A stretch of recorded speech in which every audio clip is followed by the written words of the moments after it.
Ikaw naman kasi, yung bunganga mo, hindi mo mapigilan. Gamitin mo nga minsan yung utak mo bago ka magbitiw ng mga salita. Nakakasakit ka na eh. Tingnan mo, pati anak natin, hindi ka na natagalan. Oh, bakit? Masama na ba magsabi ng totoo? Masyado lang kasing sensitive si Phoebe. Alam mo naman palang sensitive yung bata eh. Pinagsalitaan mo pa ng hindi maganda. Ay nako, maliit na bagay lang kasi pinalalaki ng anak mo. Oras na umuwi siya rito sa bahay, malilintikan talaga siya sa akin. Marami na siyang naabalang tao. Maliit na bagay lang ba yung lait-laiti mo sariling anak natin? Imbis na ikaw na nanay niya magtanggol, nangunguna ka pa talaga. O ngayon, ano nangyari? Naglayas ang anak natin. Uuwi din yun kapag nagutom. Tsaka marami naman na naghahanap sa kanya eh. Maging aral na sana to sa'yo. Hindi sa lahat ng oras kailangan mong manlait ng kapwa mo, lalo't kapamilya mo.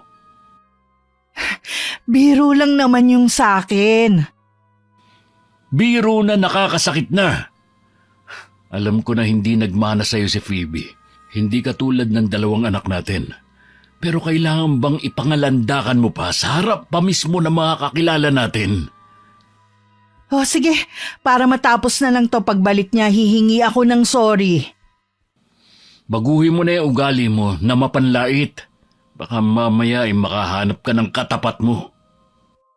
Masama bang magpakatotoo? Anong gusto mo, sabihin ko na maganda si Phoebe kahit hindi naman? Talaga naman kamukha mo siya eh. Hindi katulad ng ate at kuya niya na kamukha ko. Ikaw kasi tuwing nagsasalita, puro panlalait na lang ang lumalabas sa bibig mo. Pati kami mag-ama, biktima ng matabil mong dila. Kasalanan talaga to ng batang yun eh. Dahil sa kanya nagkakagulo tayo. Walang may kasalanan dito kundi ikaw.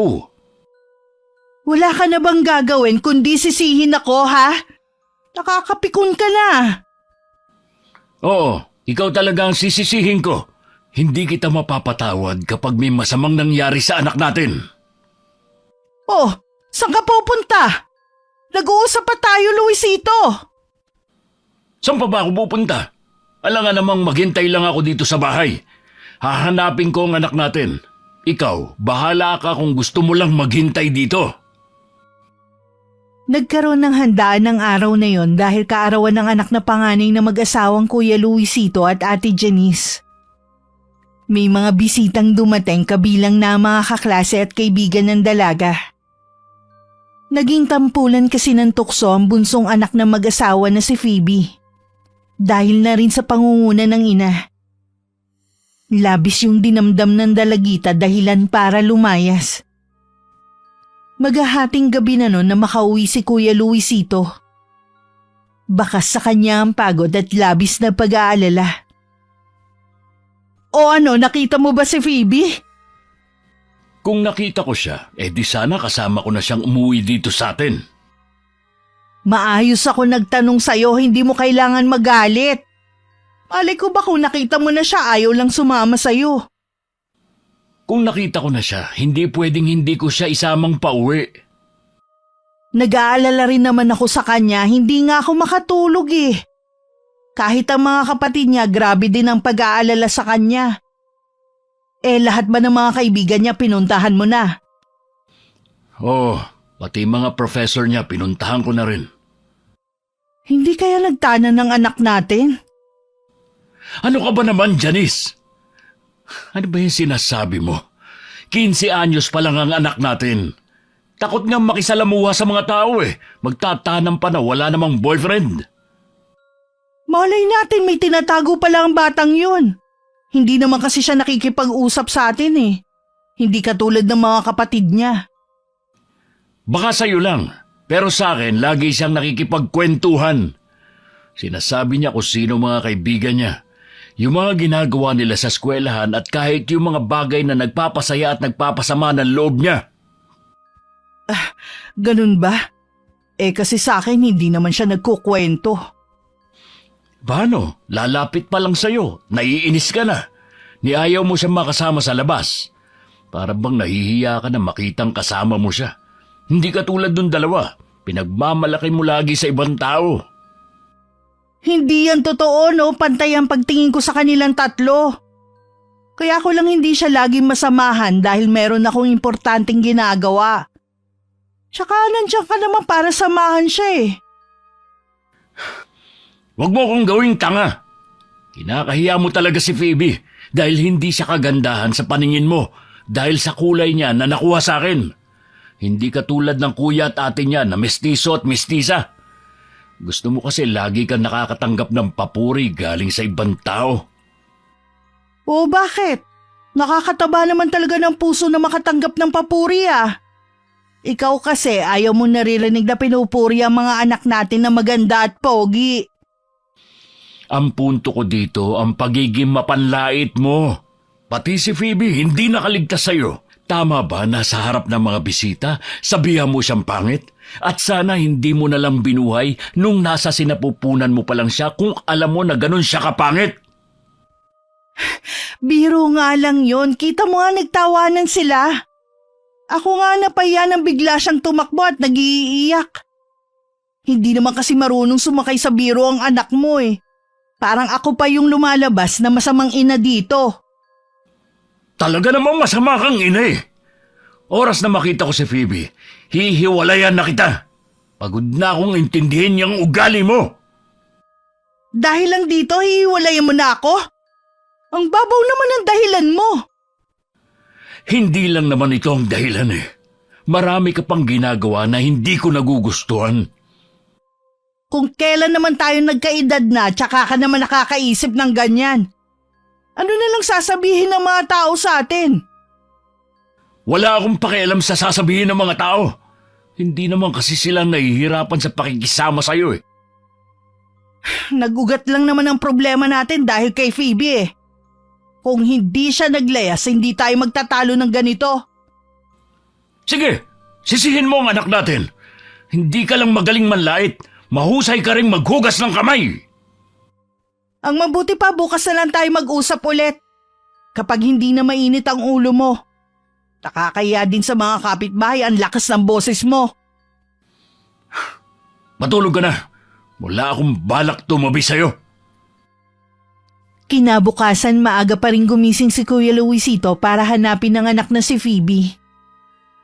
Kahit ang mga kapitbahay nila nag-aalala na rin sa dalagita. Bandang tanghali na makabalik siya sa kanila. May balita ka na ba? Oh, nakita ko na si Phoebe. Dahil na rin sa tulong ni Anjo. Nagkita kayo ng kapatid kong si Anjo? Siya nagturo sa akin kung nasan si Phoebe. Ayaw pa sana niyang sabihin dahil nangako siya sa bata na hindi ituturo kung nasan siya. Eh nasan ang anak natin? Bakit hindi mo siya isinama pa uwi? Nasa bahay siya ng lolawanan niya. Ha? Eh bakit siya nasa bahay ng tiyahin mo? Tuwing dumadalaw ako kay Tiyawana, lagi kong sinasama noon si Phoebe. Kaya naging malapit na siya sa lola niya. Mabuti nga doon siya pumunta eh.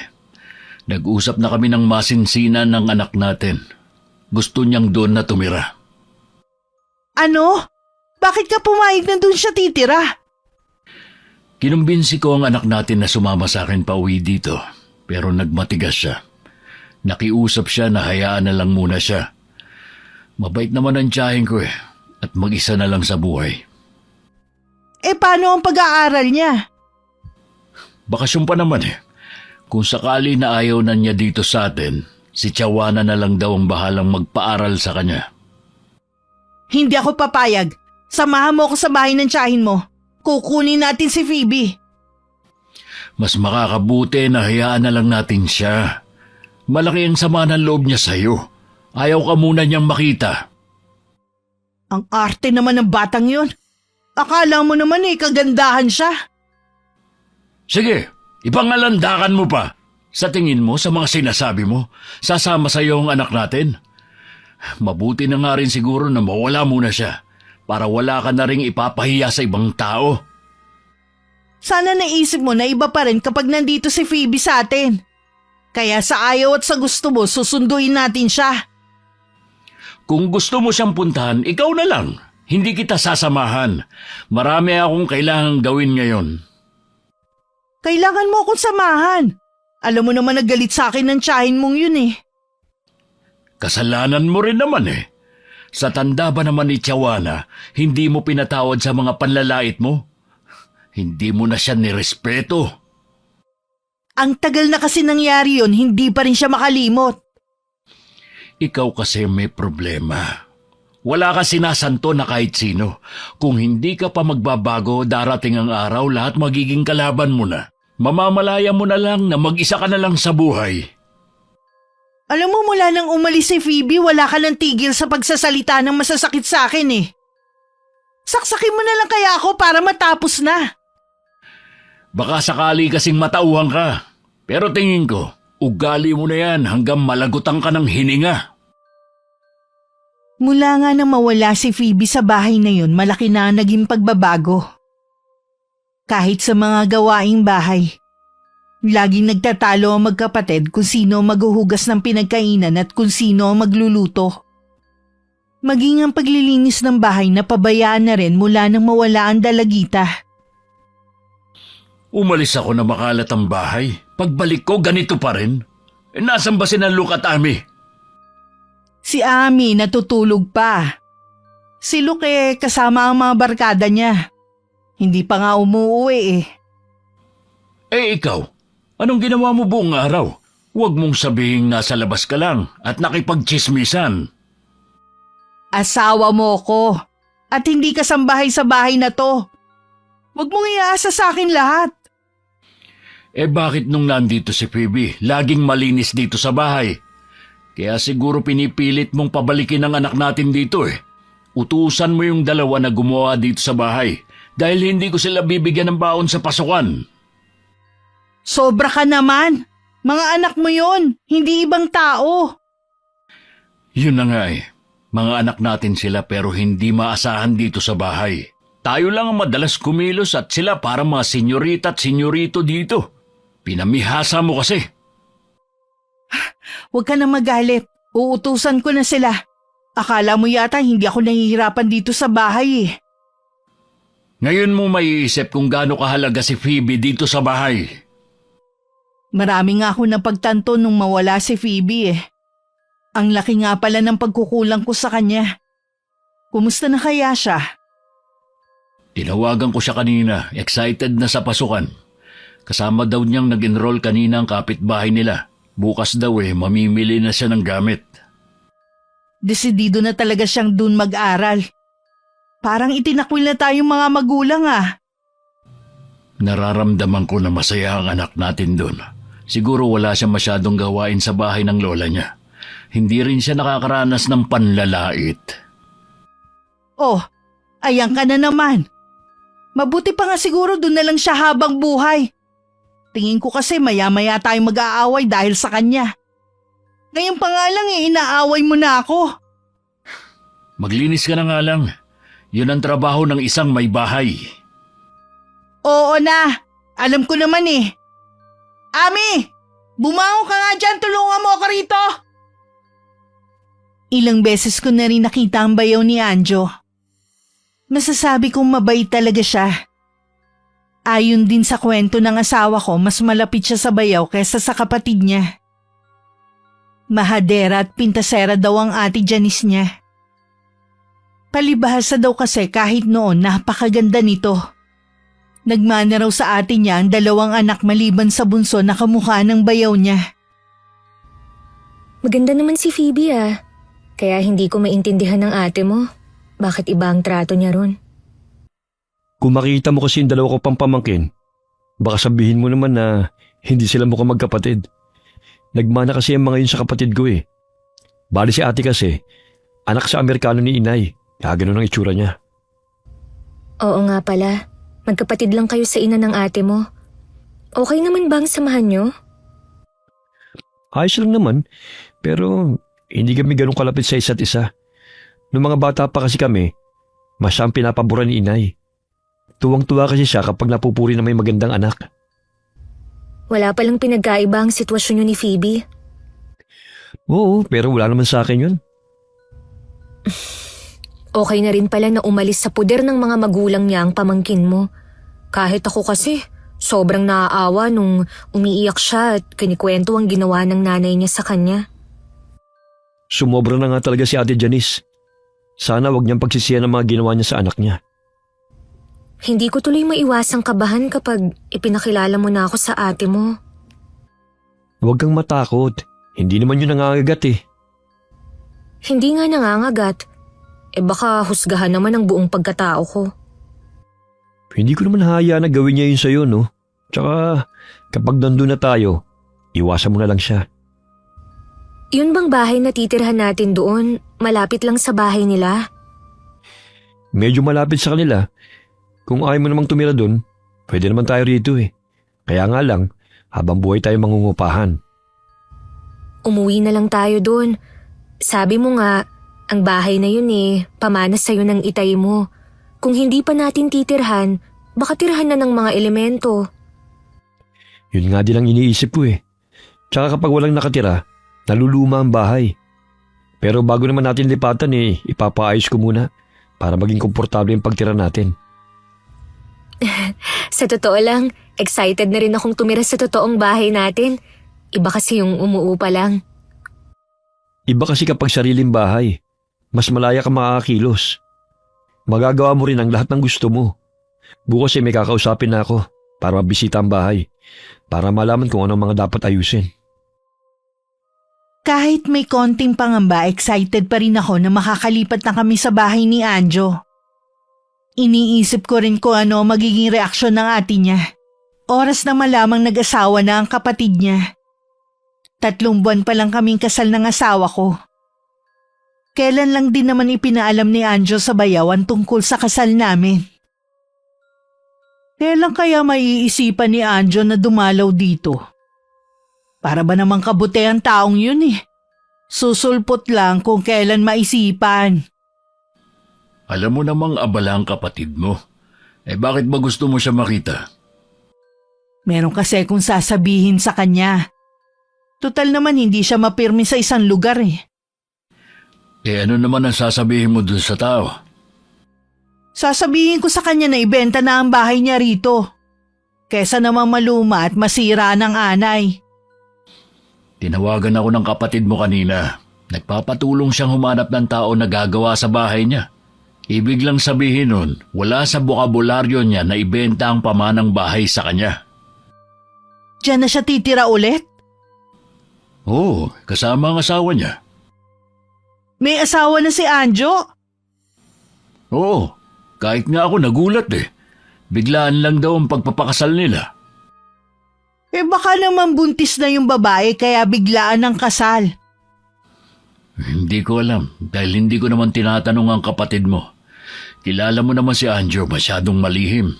Kaya ako lang naman nalaman nung magkita nga kami nung hinahanap ko si Phoebe. Taga saan kaya ang babaeng yun? Baka taga ron din. Kilala kasi ni Chawana Sabi nga niya, mabait daw yung babae.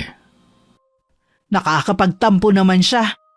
Nagkaroon siya ng nobya at pinakasalan na hindi man lang nagsabi sa atin. Para siyang hindi kapatid Nadala na siguro sa'yo. Kasi naman, 2 beses nagdala dito na nobya. Nilait-lait mo lang. Totoo naman kasi na parang patay gutom yung nobya niya. Mukhang wala pang pinag-aralan. Dapat kasi pumili siya ng katulad niya. Yung nakatapos at may magandang trabaho. Huwag na nating ungkatin yon, tapos na rin naman. Ang importante ngayon, may asawa na siya. Sana naman hindi madamot ang asawa niya. Baka mamaya hindi na ako makahingi ng pera sa kapatid ko. Ikaw kasi inugali mo na ang paghingi ng pera sa kapatid mo. Dinadahilan mo pa mga anak natin. Kung hindi ako humihingi kay Anjo, sa tingin mo kaya mararanasan ng mga anak ko maghanda ng bongga tuwing birthday nila? O mabilhan sila ng mga gadget? Abay, kung sa'yo lang ako aasa. Baka mamuti lang ang mga mata ko sa kakahingi sa'yo. Kaya ko namang ibigay, pero ayoko lang sanayin ng mga anak natin sa luho. Akala mo yata hindi ko narinig, sinagot-sagot ka ni Ami nung wala kang maibigay sa kanya. Yan ang resulta ng ginagawa mong pagkukonsinti sa kanila eh. Oo na, kasalanan ko na. Sabi ko nga mag-asawa ng mayaman para maibigay ang luhong gusto niya. Mali naman yung pangaral mo eh.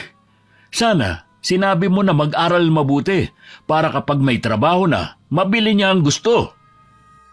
Napapansin ko lagi na lang akong mali sa paningin mo ah. Lahat na lang ng gawin ko at sabihin ko puro mali sa'yo.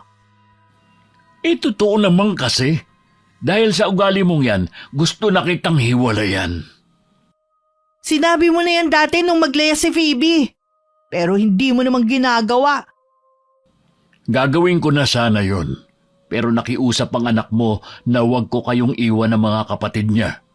Mahihirapan daw kayo, lalo kung pati ako aalis sa bahay na ito. Sinabi ni Phoebe yon?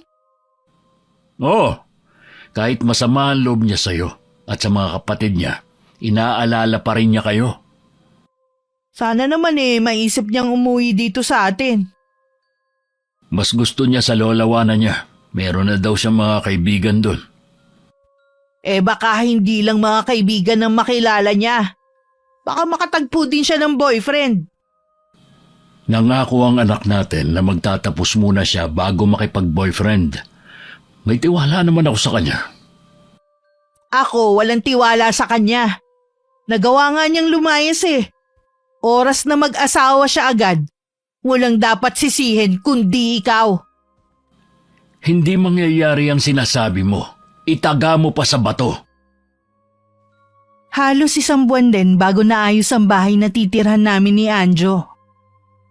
Dahil matagal na natenga ang bahay, marami ang kinailangan palitan. 1 linggo pa pwede na kaming lumipat. Saan ka galing?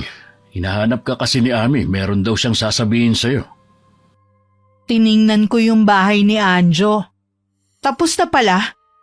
Ang laki na nagbago sa bahay, pumangit tuloy tingnan. Wala na tayo dun. Sila naman ang asawa niya ang titira eh. Wala naman talaga tayong pakialam Sinasabi ko lang kung ano yung napansin ko dun sa bahay. Sobrang laki pa para sa 2 tao. Baka naman kapag nandyan na mag-asawa laitin mo rin yung babae. Nako, baka makarinig ka ng hindi maganda sa kapatid mo. Oo na. Tsaka kahit naman laitin ko pa yung babae, hindi naman sila maghihiwalay na. Dahil kasal na. Bakit nga pala nakalabas ang polo na yan? Nakalimutan mo na ba? Ninong ako sa kasal ng anak ni na paring Abner at Maring Rosa. Nakalimutan kong kinuha ka nga palang ninong. Isa pa ang anak nilang si Madel. Mahirap na nga siya, kumuha din ng kapwa mahirap. Mukha pang sapatos ang itsura. Aba, pwede siyang masugatan sa haba ng baba. Dumali ka na naman babae ka. Nagmamahalan ng 2 kaya nga sila magpapakasal Wala ka nang pakialam kung ano man ang katayuan nila sa buhay. Para naman kasing walang pangarap sa buhay ang anak nila Sina Abner at Rosa hindi man lang sinabihan ng anak. Itsura naman kasi hindi pa naghanap ng maayos-ayos na lalaki. Konting-konti na lang talaga bibinggo ka na sa akin. Bakit ba ang init na naman ang ulo mo? Parang nakikipagkwentuhan lang naman ako sa'yo Wala namang kasing kakwenta-kwenta yung sinasabi mo Ang mabuti pa, puntahan mo na lang ang anak mo. Tinapat namin na walang pasok sa trabaho ang asawa ko nung lumipat kami sa bahay niya. Unang kita ko palang sa bahay, nagustuhan ko na yon. Mukhang tahimik din ang lugar. Dahil mapuno ang paligid ng bahay, malamig ang simoy ng hangin. Nagustuhan mo bang bahay natin? Sobrang nagustuhan ko. Higit pa to sa inaasahan ko. At ang laki pala ng bahay Para tayong aalog-alog nito. Mabuti naman nagustuhan mo. Mamaya nga pala pupunta tayo sa bahay ni na ate. Ipapakilala kita. Medyo kinakabahan ako na makaharap ang ate mo. Medyo naapektuhan din kasi ako sa sinabi ng pamangkin mo tungkol sa nanay niya. Ipagtatanggol naman kita oras na meron siyang sabing hindi maganda sa'yo. Ilan pala ang kwarto dito? 3. Yung isang kwarto malapit sa kusina. Tara, ikutin natin yung buong bahay para makita mong bawat sulok.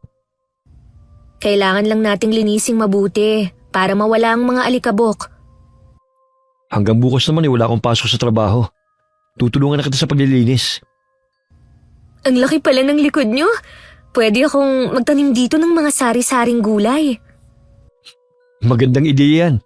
Para hindi ka rin mainip sa paghihintay sa akin. Mababait naman siguro ang mga kapitbahay niyo dito, no? Oo naman. Lahat sila mga kaibigan nito nung nabubuhay pa siya. Hindi ako mag-alala na maiwan ka rito mag-isa. Dahil alam ko maaasahan ang mga kapitbahay natin. O paano? Tara nang pumunta sa bahay ng kapatid mo. Sige, dalhin na rin natin yung mga pasalubong. Para naman tayong galing abroad. Kilala ko kasi si Ate Janice. Mahilig yun sa pasalubong. Malapit lang naman ang bahay ng kapatid ni Anjo. Malayo pa nga kami, tinuro niya ang katamtamang laki ng bahay na walang pintura. Kahoy at simento ang pagkakayari ng bahay na may malawak na bakuran. Mainit naman kaming binati ni Kuya Luisito. Nagmano naman sa amin ang 2 niyang pamangkin. Tiningnan naman ako ni Ate Janice mula ulo hanggang paa. Mahigpit naman na hinawakan ni Anjo ang kamay ko. Akala ko wala kang balak ipakilala ang asawa mo. Kasal na nga ba talaga kayo? Oo naman te, kasal na kami ni Elma. Pasensya na nga pala ha. Hindi ko na kayo naimbitahan ni Kuya Luisito. Balak naman namin magpakasal sa simbahan eh. Doon na lang kami babawi. Sana nga matuloy ang kasal niyo sa simbahan. Magastos din kasi. Meron nga dito sa atin na kakakasal lang sa simbahan halos mamulubi sa gastos. Siyempre paghahandaan naman namin yun. Para hindi kami mamulubi pagkatapos ng kasal. Ilang taon ka na ba, Elma? 31 po ate. Sa edad mong yan, dalaga ka pa talaga? Aba, bihira na kasi yung ganyang edad na wala pang asawa, no?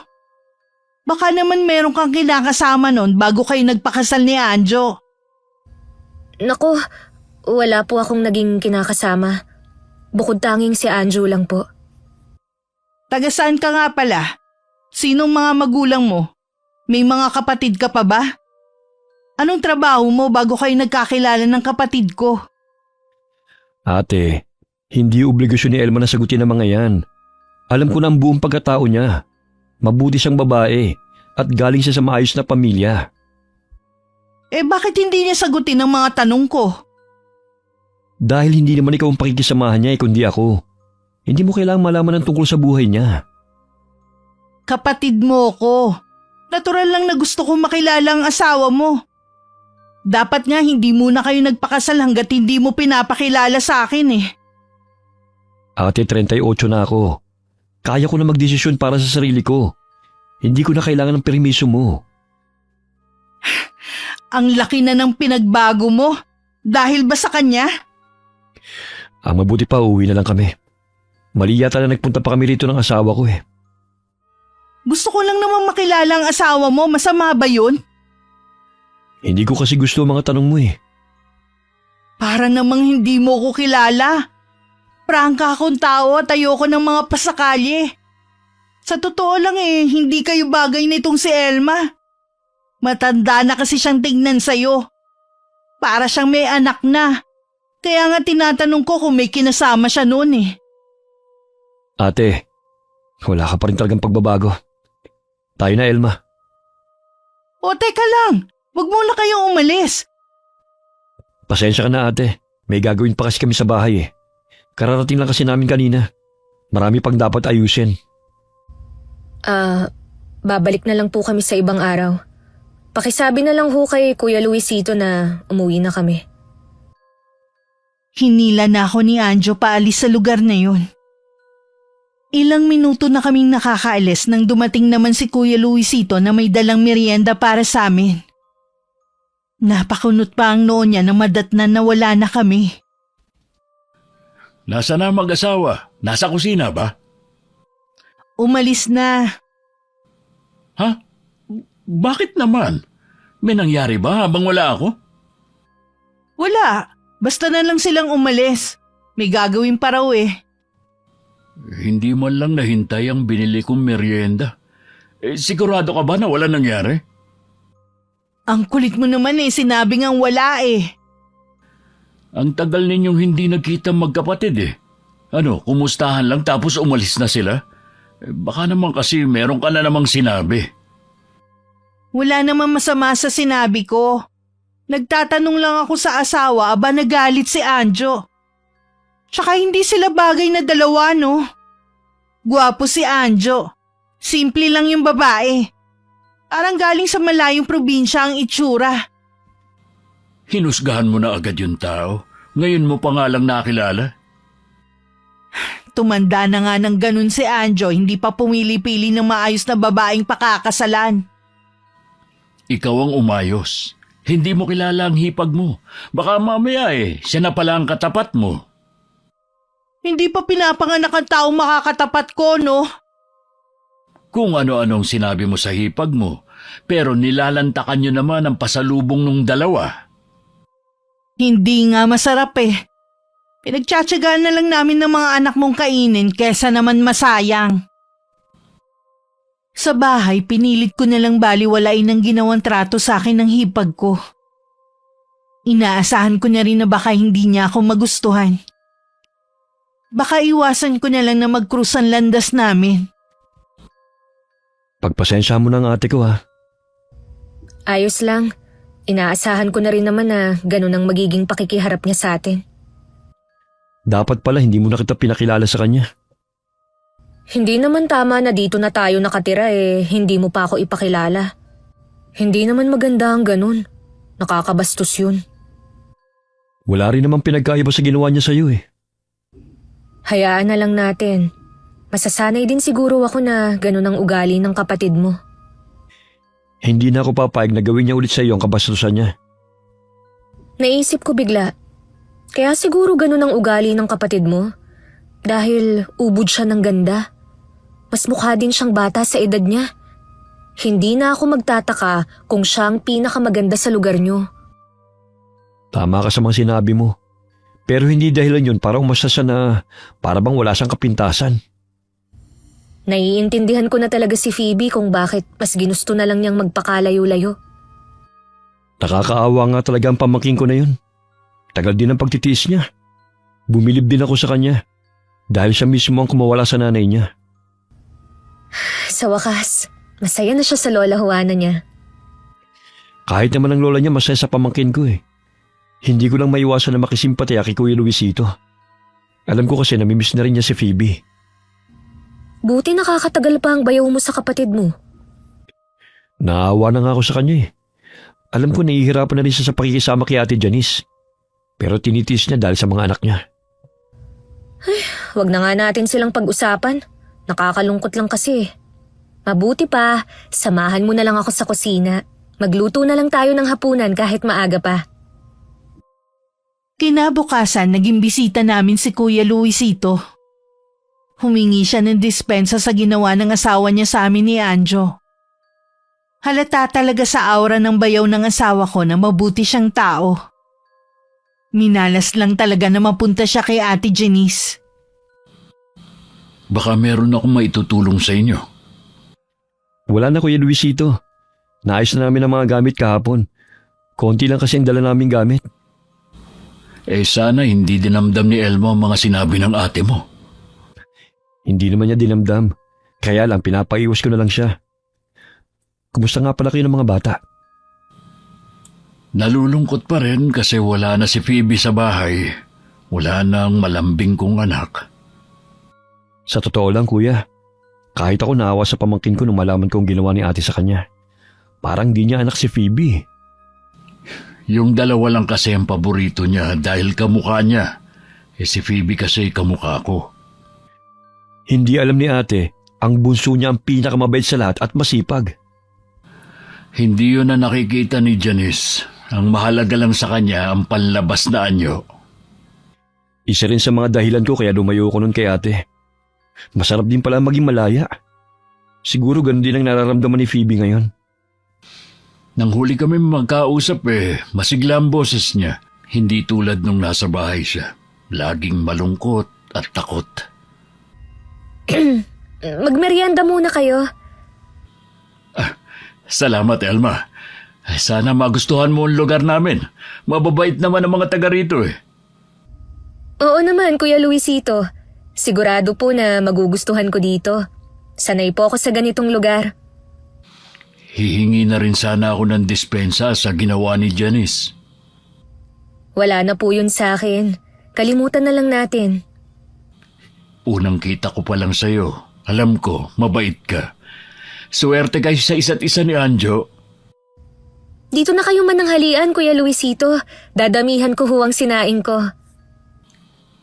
Sa susunod na lang siguro. Meron pa kasi akong kailangang gawing trabaho Sumadya lang talaga ako rito para alamin kung meron ba akong maitutulong sa inyo. Minsan uminom tayo, kuya. Oo ba? Yun nga namimiss ko nung dito ka pa umuwi. Sa susunod na wala akong pasok, ako naman ang taya. Lagi kasing ikaw ang nanglilibre nun Hindi na rin naman nagtagal si Kuya Luisito sa amin. 1 linggo na kami sa bahay na yun nang kausapin ng hipag ko si Anjo. Pinapunta niya sa kanila ang asawa ko para dun mag-usap. Sabihin mo natin kung anong sasabihin mo. Hinihintay kasi ako ng asawa ko sa bahay. Nagpakatanda ka na rin lang, hindi ka pa pumili ng maayos na mapapangasawa. Bakit Ano ba ang problema mo kay Elma? Bulag ka ba? O nagayuma ka ng babaeng yun? Hindi mo ba nakikita ang itsura niya? Para sa akin, ang asawa ko ang pinakamaganda sa lahat ng babae. Ayoko na makakarinig ng panlalait mula sa'yo. Ngayon ko nasisiguro na ginayuma ka nga ni Elma. Gumising ka na, Anjo. Ang daming babae dyan na masigit sa kanya. Yung babagay sa'yo. Tama na!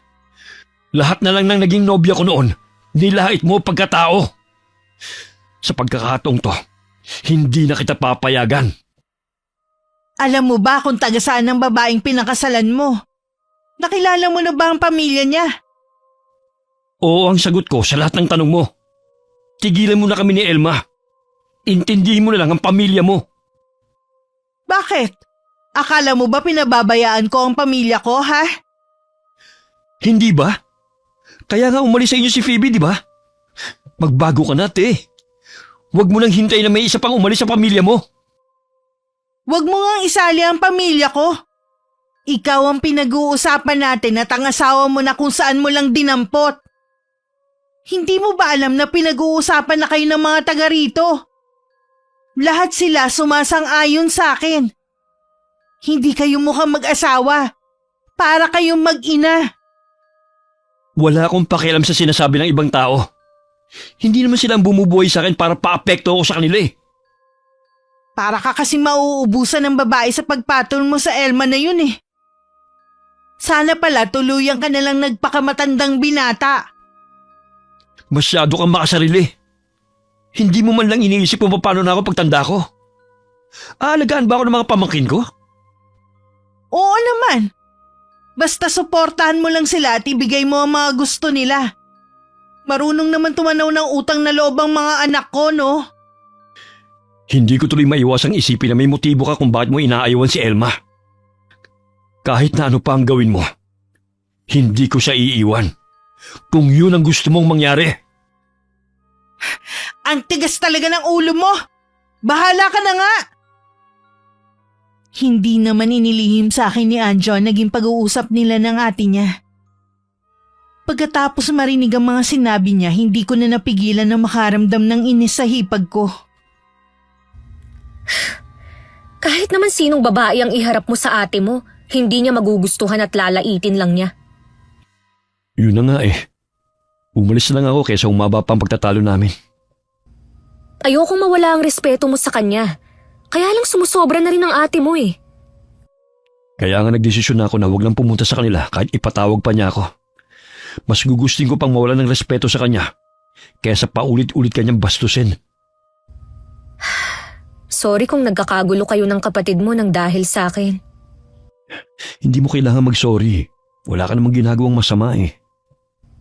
Kailangan ko na lang sigurong ihanda ang sarili ko sa mga gagawin pa ng kapatid mo. Hindi ko naman hahayaan na may gawin siyang masama sa'yo. Ako ang makakalaban niya. Akala ko pa naman, tahimik tayong makakapamuhay dito. Hindi pala. Ang babait pa naman ng mga kapitbahay natin. Biruin mo, ilang araw pa lang tayong nandito kasundo ko na sila. Si Ate Janice lang naman talaga ang problema eh. Tsaka, alam ko ring interesado siya sa bahay na ito. Wala siyang sinasabi, pero nararamdaman ko yon. Akala niya siguro hindi na ako mag-aasawa. Sobra siguro siyang nadismaya nang malaman niyang kasal na tayo. Mana mo ito sa tatay mo. Magkapatid lang kayo sa ina. Kaya wala siyang karapatan sa bahay na to. Talagang wala. Para sa ating dalawa lang ang bahay na ito. Kapag ginulo niya pa tayo, o ikaw, hindi ko yung palalampasin. Nagtitimpi lang talaga ako dahil kay Kuya Luisito. Lihim naman ako napangiti sa sinabi na yun ni Anjo. Lalo tuloy lumalakas ang loob ko na kalabanin ng kapatid niya. Naging tahimik naman ang sumunod na mga araw ng pagsasama namin. Wala rin akong balita sa hipag ko. Kaya naman nagulat ako sa bigla niyang pagsulpot sa bakuran namin habang nagtatabas ako ng damo. Ate Janice, nakakagulat naman po ang pagdalaw niyo. Kumusta na kayo? Hindi na kasi kayo bumalik sa bahay eh. Naging abala kasi kami sa pag-aayos ng bahay namin eh. Ang swerte mo naman talaga, no? Bukod sa mabait na ang kapatid ko, may pera na at bahay. Ano pang hahanapin mo? Swerte din naman po sa akin si Anjo. Swerte ba ka mo? Saan banda? Aminado po ako na hindi ako kagandahan. Pero hindi naman po yun lang ang mahalaga. Dapat may mabuti ring kalooban. Alam ko na minahal ako ni Anjo dahil sa ugali ko. Ang sabihin mo, ginayuma mo siya. Kaya napaibig siya sa'yo. Hindi po yan totoo. Mahal po niya talaga ako. Tingin ko sa'yo mahirap lang din naman. Bukod sa hindi ka naman maganda. Ano pa ba ang maiisip ko na dahilan para umibig sa'yo ang kapatid ko, ha? Huwag mong ipilit na dahil sa pagiging mabait mo. Hindi ako naniniwala sa'yo. Hindi ko na ipagpipilitan pa sa inyo ang bagay na yon. Mabuti naman. Papasok ako ng bahay. Titingnan ko ang loob. Pasensya na. Hindi ka pwedeng pumasok sa bahay ko. Ano? Bahay mo? Nagpapatawa ka ba? Asawa ako ng kapatid nyo. Natural na sa akin din ang bahay niya. Kaya nasa akin kung sino ang papapasukin ko. Umalis ka sa harapan ko. Huwag kang umarang sa pinto. Oras na magpumilit ka, irereklamo kita. Baka nakakalimutan mo. Kapatid ng namayapang ama ni Anjo ang kapitan dito. Hindi pa naman kayo natatagalan na nagsasama ng kapatid ko, ipinapakita mo na agad ang tunay mong kulay. Mali. Hindi mo pa talaga nakikita. Kung ako sa'yo, huwag mo akong pilitin na ipakita ko sa'yo kung sino ako. Sa tingin mo, matatakot ako sa'yo? Taga rito ako at ikaw dayo lang. Alam ko na dayo lang ako. Hindi ba dapat na mas matakot ka sa akin? Siguro meron kang tinatago, no? Malalaman ko rin yun. At yun ang gagamitin ko para hiwalayan ka ni Anjo. Isaksak mo sa kokote mo ang sasabihin ko. Hindi kayo bagay ng kapatid ko. Kahit ilang minuto nang wala ang hipag ko, nanginginig pa rin ako sa matinding galit. Pumasok na lang ako sa loob ng bahay. At saka uminom ng tubig para kahit papano kumalma ko. Ganito ko kapag nakakaramdam ng galit.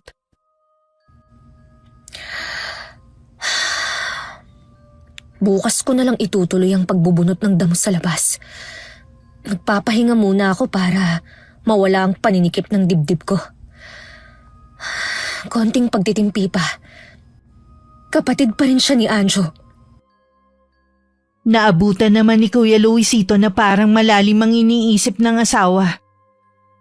Sandaling minasdan muna niya ang asawa.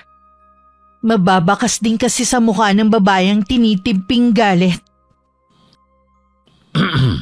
Ang lalim yata ng iniisip mo. May nakaaway ka ba? Nandyan ka na pala. May nakaaway ka ba at salubong na naman ang kilay mo dyan?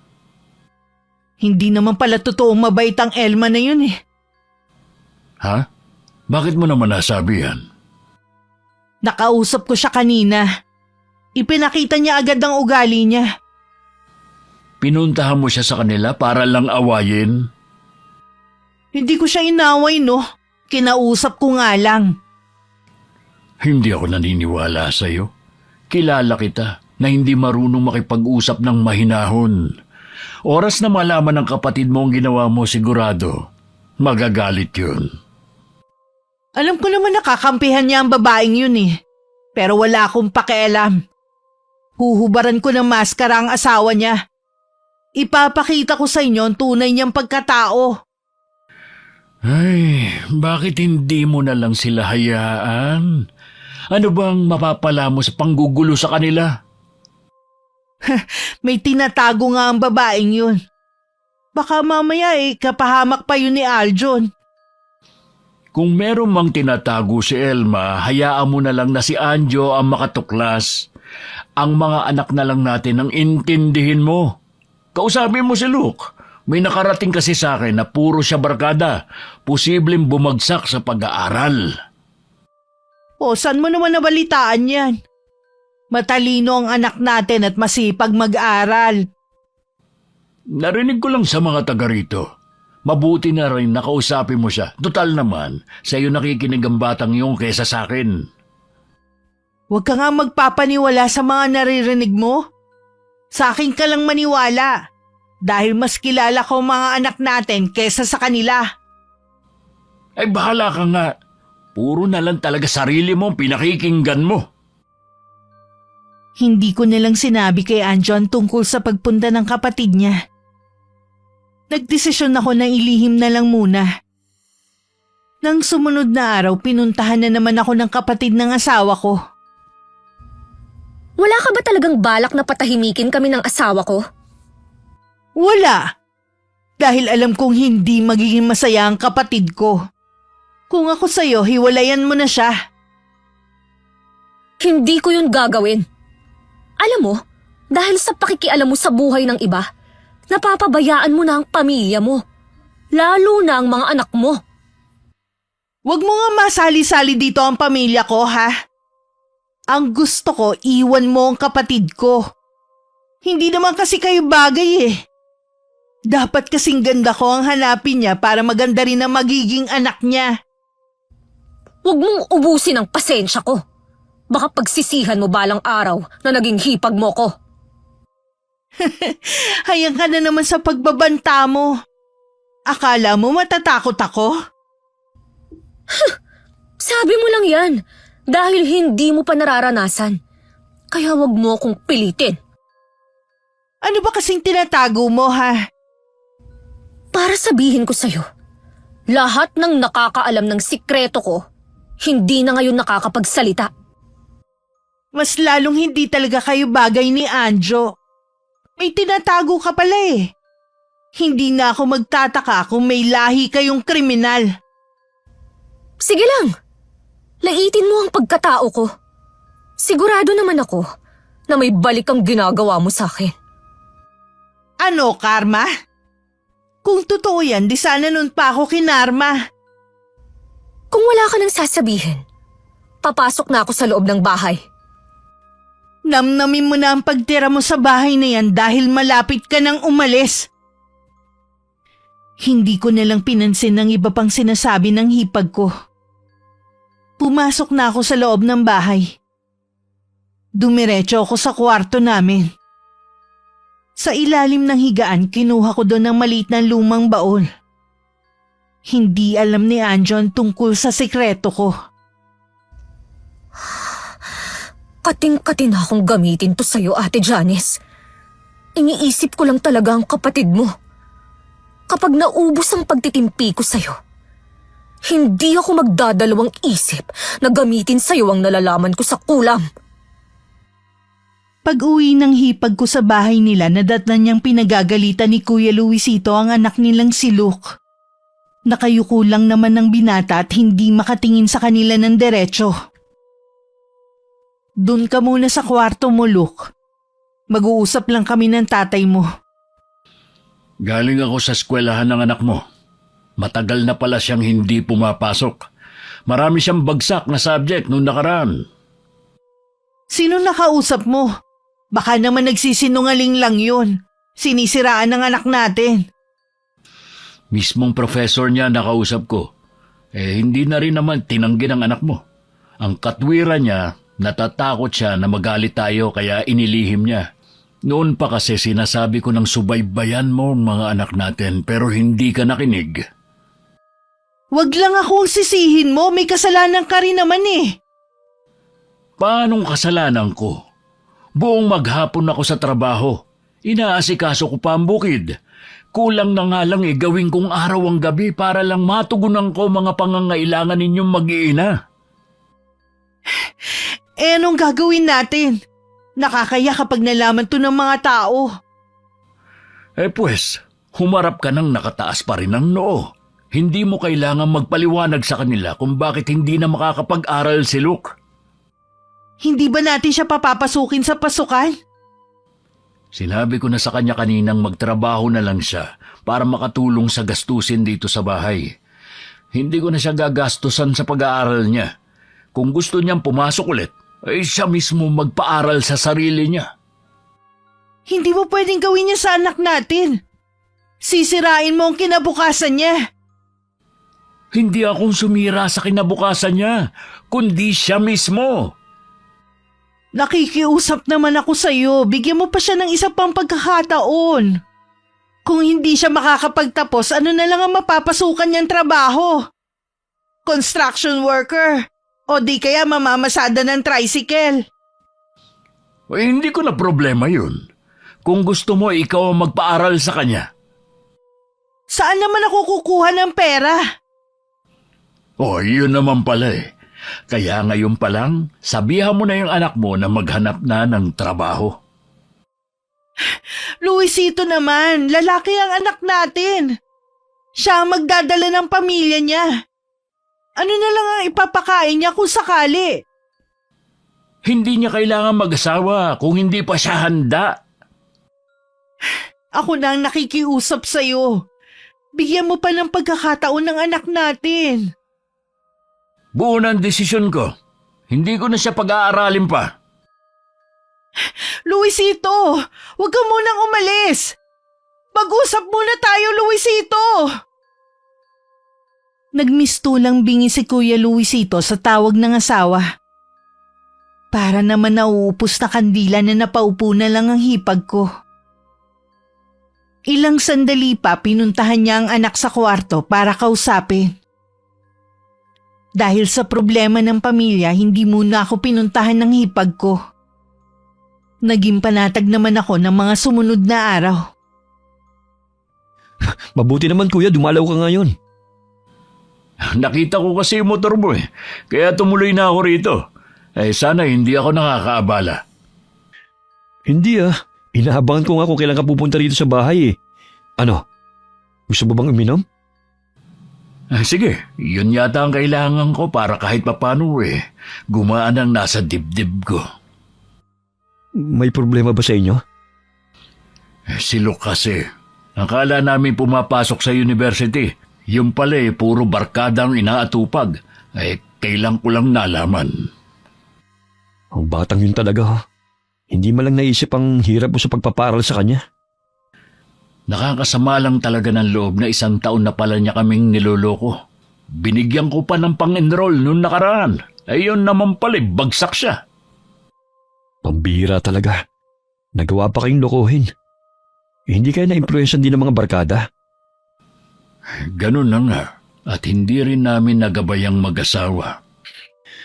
Ayokong sisihin si ate dahil hindi rin man siya tumatanggap ng pagkakamali. Sa totoo lang, iniisip ko na naman na makipaghiwalay na sa kanya. Mas sa kanya ako napapagod kaysa sa trabaho ko. Naiintindihan kita kuya kung sakali manghiwalay mo ng kapatid ko. Bilib nga ako sa iyo dahil natagalan mo siya ng ilang taon. Dahil yun sa mga anak namin, kaya nagtitiis ako sa kanya. Naiisip ko na nga ibenta na lang tong bahay na to Lalayo na lang kami ni Elma. Pasensya na pala kayo ng asawa mo kung hindi ko mapigilan na pumunta rito si Janice. Hindi ko naman kasi siya pwedeng bantayan lagi at may trabaho ako. Wala ka namang kasalanan Si ate lang talaga ang punot dulo ng lahat ng gulo. Hindi ko maiwasan na maawa kay Kuya Luisito habang nakikinig sa usapan nila ng asawa ko. Hinayaan ko na lang din na uminom sila hanggang hating gabi. Kinabukasan naman ng hipag ko ang bisita namin. Wala siyang kailangan sa akin kundi sa kapatid niya. Pasensya ka na ate. Hindi ko pwedeng sagutin ang pagpaparal kay Luke. Ha? Bakit naman? Kaya mo naman pag-aralin ng pamangkin mo. Wala ka naman anak Dati nga binibigyan mo ang mga anak ko ng mga mamahaling gadget. Noon yun dahil wala pa akong asawa. Anong kaibahan? Pinagbabawalan ka na ba ng asawa mo na magbigay sa amin? Hindi sa ganun. Kaya lang hindi ko naman kasi obligasyon ng anak mo. At isa pa, diba ayaw na nga siyang papasukin ni Kuya Luisito? Hindi ko pwedeng pangunahan ng desisyon ng asawa mo. Sayang naman kasi kung hihinto si Luke. Ano na lang ang magiging kinabukasan niya? Kasalanan din naman niya yun Huwag mo nang sisihin ng anak ko. Bata pa siya, natural lang na magkamali siya. Tayo nga mga matatanda ay nagkakamali pa. Ang mahalaga naman gusto niyang ituwid ang pagkakamali niya. Pasensya ka na ate. Wala akong may tutulong sa'yo. Malay mo naman, magbago pa ang isip ni Kuya Luisito. Kulang na nga lang lumuhod ako sa harapan niya. Buo na talaga ang pasya niya na wag nang papasukin ng anak namin. Respetuhin na lang natin ang desisyon niya. Baka yun din ang paraan para matutong maging responsable si Luke. Ang hirap mo naman pakiusapan ngayon. Alam ko hinahawakan ng babaeng yun ng pera mo. Ang kapal naman niya. Bakit hindi siya magtrabaho para may sarili siyang pera? Hindi yung inaangkin niya ang pera mo. Asawa ko siya ate. May karapatan siya sa pera ko. Tingin ko dun sa asawa mo may tinatago. Mag-iingat ka. Baka magising ka na lang na wala na lahat ng pinaghirapan mo. Tigilan mo na ang asawa ko ate. Kung hindi mo siya gusto, huwag ka na lang pumunta rito para manggulo. Itiko mo na rin ang bibig mo sa pagsasalita ng masama laban kay Elma. Akala mo yata hindi namin alam na kung ano-anong paninirang ginagawa mo laban sa kanya. Kapag naisipan ng asawa ko na idemanda ka, hindi ko siya pipigilan. Malakas talaga ang kutob ko na ginayuma ka ng babaeng yun. Biruin mo, susuportahan mo pa siya para lang idemanda ako? Anong klase ka bang kapatid, ha? Noon pa man, hindi mo na ako itinuring na kapatid. Lahat ng meron ako, gusto mo sa'yo lang. Naging mabait ka lang naman sa akin dahil meron ka nang nahihita sa akin Kalimutan mo na yon. Magkapatid pa rin tayo kahit ano pa nangyari noon. Pero ang ginawa mong yon, nag-iwan ng malalim na sugat sa puso ko. Kaya nga lumayo ako Baka sakaling maibsan ang sakit na ginawa mo.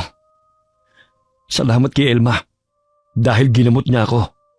Sana hindi dalhin ni Phoebe habang buhay ang mga ginawa mo sa kanya. Mana talaga sa'yo ang pamangkin mo. Masyado kayong sensitive. Napakahina niyo talaga. Hindi ko maiwasang lalong magalit sa hipag ko habang nakikinig sa usapan nila ng asawa ko. Masyado talagang makasarili. Wala talaga siyang pakialam sa damdamin ng iba. Nagpasya na lang ako na ituloy ang plano ko. Gusto ko lang siyang turuan ng leksyon na habang buhay niyang pagsisisihan. Saan ka ba nanggaling? Kanina pa kita hinahanap ah. Galing na ako sa mga kumari mo. Galing ako kina Anjo. Oh, ano na naman ang ginawa mo doon? Inaway mo na naman ba si Elma? Ang kapatid ko ang kinausap ko at hindi ang babaeng yun. Ay ano ba ang kailangan mo sa kapatid mo? Humingi ako sa kanya ng tulong na kung pwede na siya na ang magpaaral kay Luke. Ano? Talaga bang wala ka ng kahihiyan? Desperada na ako eh. Gusto ng anak natin ng mag-aral. Kung totoo yan, bakit nandun siya sa bahay ng kaibigan niya at ganitong oras umiinom na? Yun ba yung gusto mag-aral ka mo? Masama ang loob niya kaya siya umiinom. Kasalanan mo rin kasi. Gawain na niya yon bago pa natin siya mabuko. Huwag mo na kasing ipagtanggol. Kaya hindi natututo eh. Bakit ba puro na lang kamalasan ang nangyayari sa bahay na to? Tama ka. Nag-umpisa na ang kamalasan natin. Ito na ang karma mo. Hintayin mo marinig ang balita tungkol kay Ami. Ano nangyari sa kanya? Buntis si Ami. At ang ama daw ng dinadala niya ay ang anak ng janitor sa eskwelahan nila. Ano? Hindi totoo yan. Hindi siya pwedeng magkagusto sa isang pobre lang. Sa anak ng janitor. Sabihin mo nagbibiro ka lang. Hindi yan gagawin ni Ami. Mataas ang pangarap ko sa kanya. Sinabi ko na kasi nagabayan mo mga anak mo pero hindi ka nakinig sa akin. Masyado kang tiwala sa kanila. Nasaan si Ami? Gusto ko siya makausap. Nasa kwarto niya at nagkukulong. Hayaan na muna natin siya makapagpahinga. Kailangan mo rin kumalma. Baka kung anong magawa mo sa kanya. Bakit ba nangyayari to sa atin? Lahat naman ibinigay natin sa kanila. Mga anak natin ang nagbabayad sa mga naging kasalanan mo sa kapwa mo. Bakit ba lagi na lang akong sinisisi mo, ha? Ay sino sisisihin ko? Mga kapitbahay natin? Baka may nagdala lang ng kamalasan sa atin. Mula lang naman ang tumungtong sa bahay natin si Elma tsaka nagsimula ang kamalasan sa atin eh. Aminin mo na ikaw may kasalanan. Huwag mo nang ipasa ang sisi sa ibang tao. Ang tanga-tanga naman ni Ami. Hindi ginamit ang utak niya. Ang ganda-ganda niya papatol lang sa ganong lalaki. Ang taas ang pangarap ko sa kanila ni Luke pero binigo nila akong pareho. Hindi umuwi ng gabing yun si Anjo dahil may trabahong kailangan tapusin. Sinamantala ko naman yun para maisagawa ang orasyon na magpaparusa sa hipag ko. Yun ang unang beses na gagawin ko yun. Ang lola ko talaga ang mangkukulam sa pamilya namin. Dahil sa sunod-sunod na masamang pangyayari sa pamilya namin noon, walang gustong magmana sa itim na libreta ng lola maliban sa akin. Inaral ko ang nilalaman nito hanggang matutunan ko ang ilang orasyon na nakasulat dito. Sadya siguro tayong pinagtagpo. Para ako ang maging karma mo sa mga ginagawa mo. Mali ka ng taong nilait-lait. Sinaktan mo rin si Anjo, kaya igaganti ko na rin siya. At ang anak mong si Phoebe.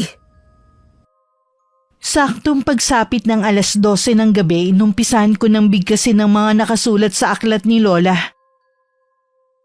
Paulit-ulit ko yung binibigkas. Hanggang nakakarinig na ako ng boses na sumasabay sa akin. Mag-uumaga na nang matapos ako sa ginagawa ko.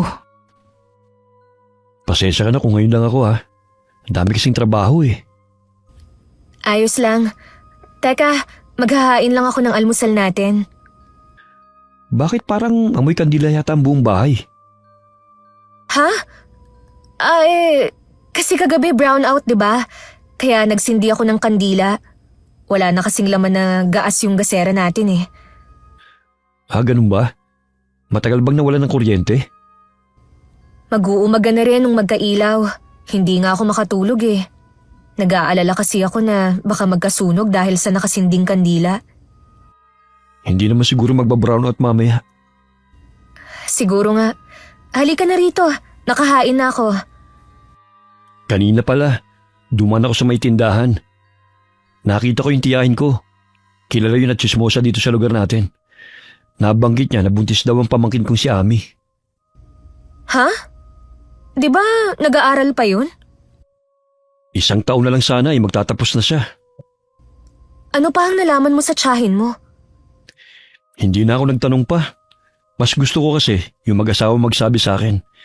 Alam mo naman na kapag galing sa ibang tao ang kwento, sigurado na may dagdag bawas na ang impormasyon. Kung sa bagay nga, tama ka rin. Sunod-sunod na ang dagok sa pamilya nila. Naaawa ako kay Kuya Luisito. Bakit ba kasi may anak na hindi pinapahalagahan ang paghihirap ng mga magulang? Maswerte nga sila kumpara sa ibang mga bata. Hindi naman nagkulang si Kuya Luisito eh. Sa tingin ko, nasobrahan sila sa pag-iintindi ni Ate Janice. Lahat kasi ng luho nila ibinigay. Mabuti na lang, hindi tumulad sa mga kapatid niya si Phoebe. Iba talaga ang pamangkin kong yun. Naniniwala ko na magtatapos siya at matutupad niya ang mga pangarap niya. Naniniwala ako sa'yo. At sa tingin ko, hindi pa doon nagtatapos ang kamalasan ng kapatid mo. Kumbaga, nag-uumpisa pa lang. Baka pumunta ako sa kanila mamaya. Magpapahinga muna ako. Gusto mo bang sumama? Nako, hindi na. Alam mo naman na ayaw sa akin ng ate mo . Tsaka tama lang na damayan mo sila sa pinagdadaanan nila ngayon. Salamat ha.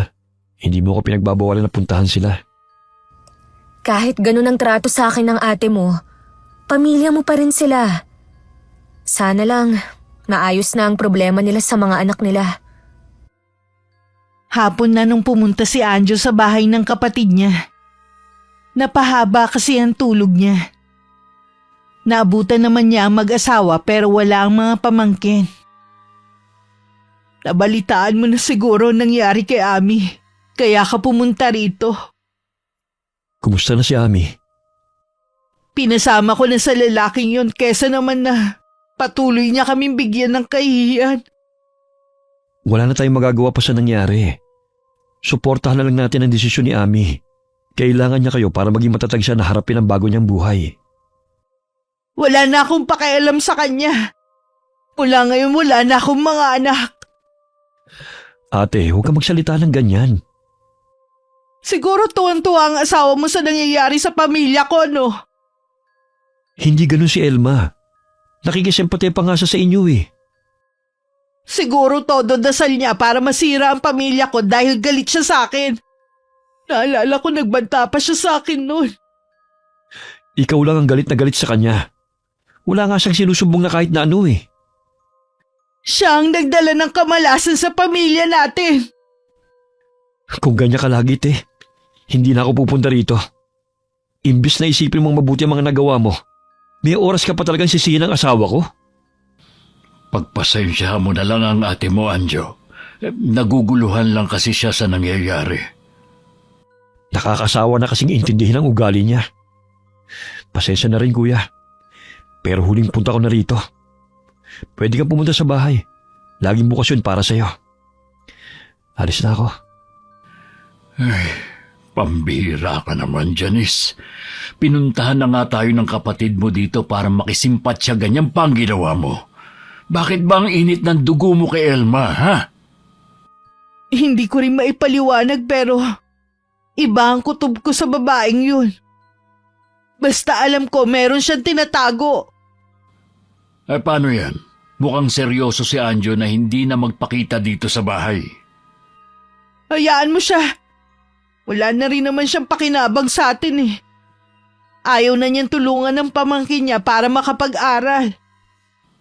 Hindi naman kasi niya obligasyon yun eh. Pakiramdam ko parang pagod na pagod ako. Magpapahinga na lang muna ako. Napapailing na lang si Kuya Luisito habang sinusundan ng tingin ng asawa. Akala niya nagdadahilan lang ang hipag ko para makaiwas. Kinabukasan, paggising ni Ate Janice may malaking bukol na sa kanyang leeg.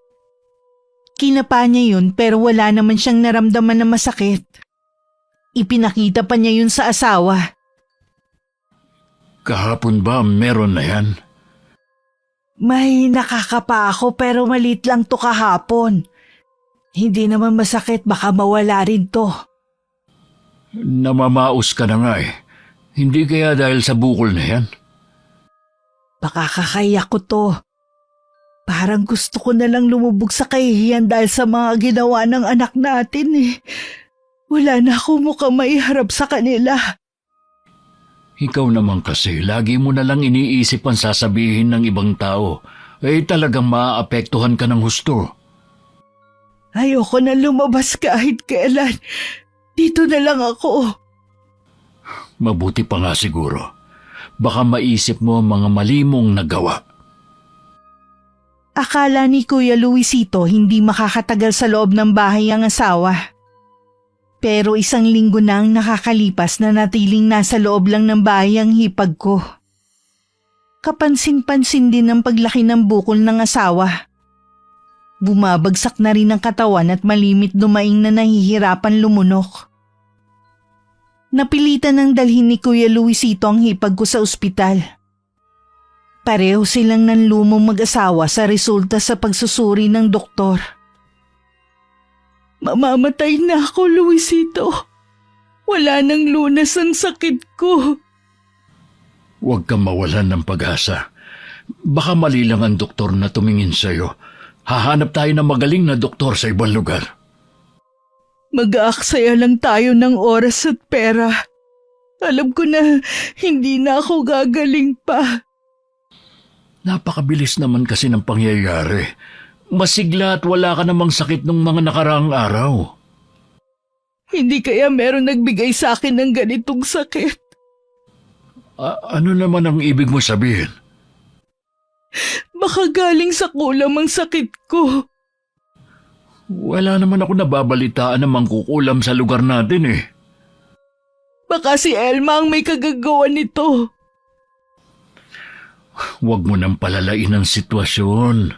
Gusto mo bang tuluyan na magalit sa'yo si Anjo kung malalaman niya na pinag-iisipan mo na masama ang asawa niya? Wala naman kasi ako naiisip na gagawa nito sa akin eh. Mahirap magbintang, lalo't marami kang nakaaway. Ayoko pang mamatay. Gusto ko pang mabuhay ng matagal. Kaya nga hanap tayo ng magaling na doktor. Bahala ka na. Sa'yo ko na ipapaubaya ang lahat. Masakit na ang ulo ko para mag-isip pa. 3 doktor pa ang tumingin sa hipag ko at iisa lang ang sinabi nila. Kanser sa lalamunan ng sakit niya. Dahil sa kakapunta sa iba't ibang ospital, naubos na rin ang ipon nilang pera sa pagpapagamot. Salamat at pumayag kang dito na lang ako sa bahay. Alam ko kasi na nahihirapan ka na rin eh. Napabayaan mo ng trabaho mo nang dahil sa akin. Ang importante sa akin, ang gumaling ka. Siya nga pala, nagpadala ng tulong si Anjo at si Chawana. Nagbigay din ng iba nating kamag-anak. Ang bait naman nila kahit hindi ako naging mabuti sa kanila. Dito mo makikilala mga totoong tao sa oras ng kagipitan. May nagsabi nga pala sa akin na taga rito na may kakilala siyang magaling na albularyo. Wala naman daw mawawala kung susubukan natin. Huwag lang daw tayong umasa sa doktor. Sana mabigyan pa ako ng pagkakataon para maituwid ko ang mga nagawa kong mali. At makapagpasalamat na rin sa mga tumulong sa atin. Magagawa mo yan. Kaya kailangan mo magpagaling na, ha? Susubukan kong lumaban. Luisito, kailan kaya dadalaw dito ang mga anak natin? Si Phoebe, pupunta daw siya dito sa linggo. Si Luke naman, tatapusin na lang daw niya yung trabaho at uuwi na rin siya rito. Si Ami naman, hindi pa alam dahil masela ng pagbubuntis. Nahihirapan siya sa biyahe. Gusto ko silang makausap para masabi ko kung gaano ko sila kamahal. Gusto ko rin makahingi ng kapatawaran lalo na kay Phoebe. Ang laki ng kasalanan ko sa kanya. Mabait ang anak natin. Kung wala lang nga siyang pasok, gusto niyang alagaan ka. Siya nga pala, ikaw na lang ang humingi ng kapatawaran kay Elma at kay Anjo, ha? Alam ko galit pa rin sa akin ang kapatid ko eh. Kaya hindi siya dumadalaw sa akin. Naiintindihan ko naman yun. Kapag dumating ang mga anak mo at meron nang magbabantay sa iyo, pupunta ako sa kanila. Kahit hindi kami nakakadalaw sa bahay ng hipag ko, balita naman sa buong lugar namin ang kalagayan niya. Sa kwento pa lang ng mga taga ron, nakakaramdam na ako ng awa. Nakukonsensya na rin ako dahil sa ginawa ko. Hinawakan ko rin ang maliit ko pang tiyan. Natatakot din ako na baka magiging anak ko ang magbayad sa kasalanan ko. Sinamahan ko na yung manggagamot sa bahay ni na ate. Nakakapagtaka na hindi pa man kami nakakapasok eh. Alam na kagad niya ang sakit ng kapatid ko. Sabi ko naman sa'yo magaling na manggagamot si Lola Simang. Mapapagaling niya si Ate Janice. Sana nga agaran na gumaling si Ate Janice. Nakakaawa na rin kasi si Kuya Luisito eh. Ubus na rin ang kabuhayan nila. Dahil sa pagpapagamot sa kanya. Ang dami na kasi nilang napuntahan na doktor. Hindi pa rin siya mapagaling-galing. Ayaw nga sabihin ni Kuya pero tinaningan na ang buhay ni ate. Huwag tayong mawala ng pag-asa. Magtiwala lang tayo. Makapangyarihan pa rin ang dasal. Yun ang gawin natin. Nagpapasalamat nga pala sa iyo si Kuya Luisito. Sinabi ko kasi na ikaw nagpapunta kay Aling Simang sa kanila. Nakukonsensya rin kasi ako ang ibig ko bang sabihin lagi kasi kaming nagtatalo noon. Sana dumating ang panahon na magkasundo na kayo ni ate. Sa totoo lang, ayoko muna siyang makita, lalo't nagdadalang tao ako. Hindi tuloy lubusan ang kaligayahan ko dahil sa kalagayan ng kapatid ko. Hindi ko na rin muna sinabi kay Kuya Luisito na buntis ka. May tamang panahon naman para ipaalam natin sa kanila. Oo naman. Hindi naman ako nagmamadali Kung gusto mo na mamalagi muna sa bahay nila, ayos lang naman. Sandali lang naman ako doon. Gusto ko lang din malaman ang kalagayan ni ate. Isang linggo ring binantayan at ginamot ni Lola Simang ang hipag ko. Mahinang-mahina na nun si Ate Janice. Nakahiga na lamang at hindi na rin makapagsalita. Laging nasa tabi niya ang 3 anak at si Kuya Luisito. Janice, lumabang ka. Nandito lang kami ng mga anak mo. Hindi pa kami handa na mawala ka sa buhay namin. Kailangan ka pa namin. Mahal na mahal ka namin ng mga anak natin. Taimtim na nagdasal araw-araw si Kuya Luisito. Batid din ni Lola Simang na hindi pa karaniwan ang sakit ng hipag ko. Kapatid ng lola ko ang manggagamot. Sinabi ko sa kanya ang ginawa ko at gusto ko nang putulin ng sumpa. Pero hindi ko alam kung paano. Nangako siya na tutulungan niya ako. Kinabukasan isang himalang nakabangon na ang hipag ko. Bagamat paus pa rin nakakapagsalita na siya ulit.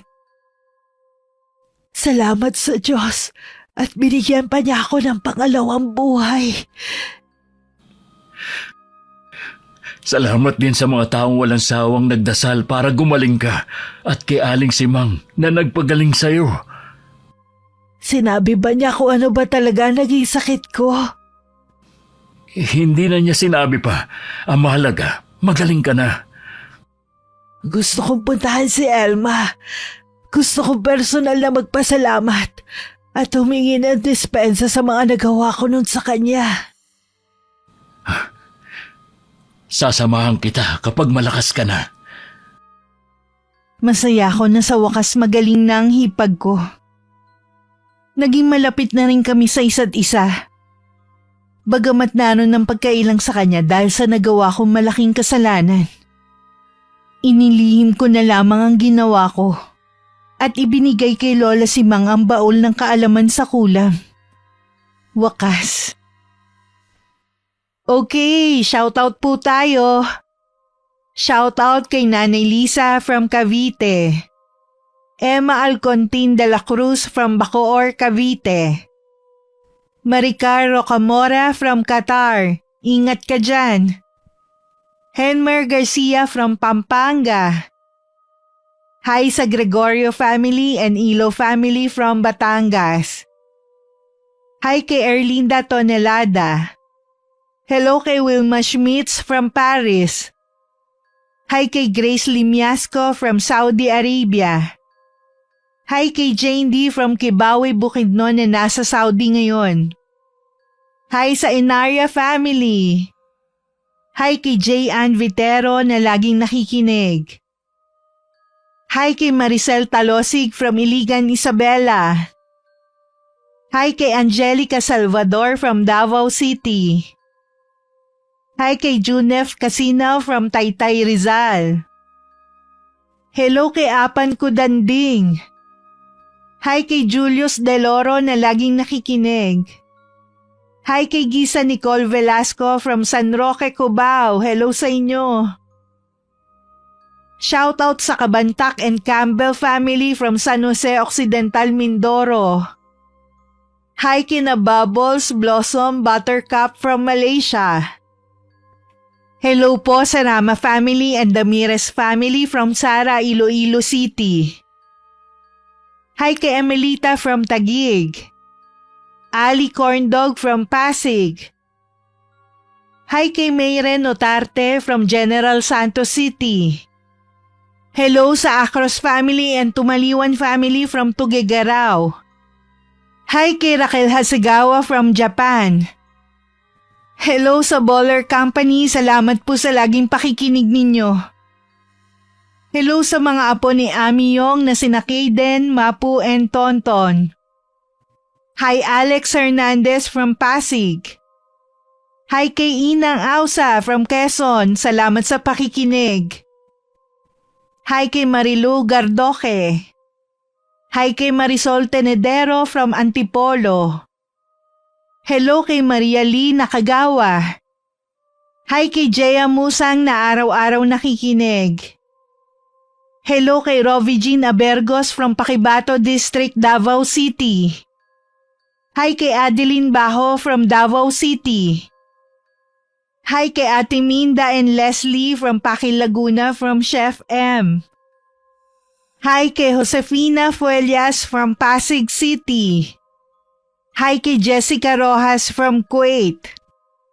Hi kay Rosa from California. Hi kay Mama Marcelina Moring from Bohol. Hi kay Sassy Tenedero from Batangas. Hi kay Jonalyn Barameda. Hi kay Ermarmi Sablad. Hello kay Rem Robles. Hi kay Tutsi Galulan from Pasig City, Iloilo. Hi kay Andres Velano from Alamino City, Pangasinan. Hello sa Amorganda family from Bulod, Negros Oriental. Hi kay Grace Martin from Doha, Qatar. Ingat kayo dyan. Hello po sa OSD family. Especially sa mga solid na nakikinig ang team pricing.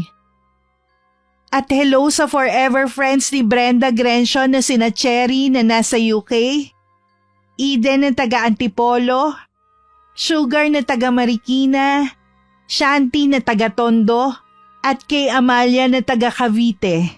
Hello sa inyong lahat. Maraming salamat po sa pagsuporta nyo at pakikinig. Hanggang sa susunod, ingat, God bless.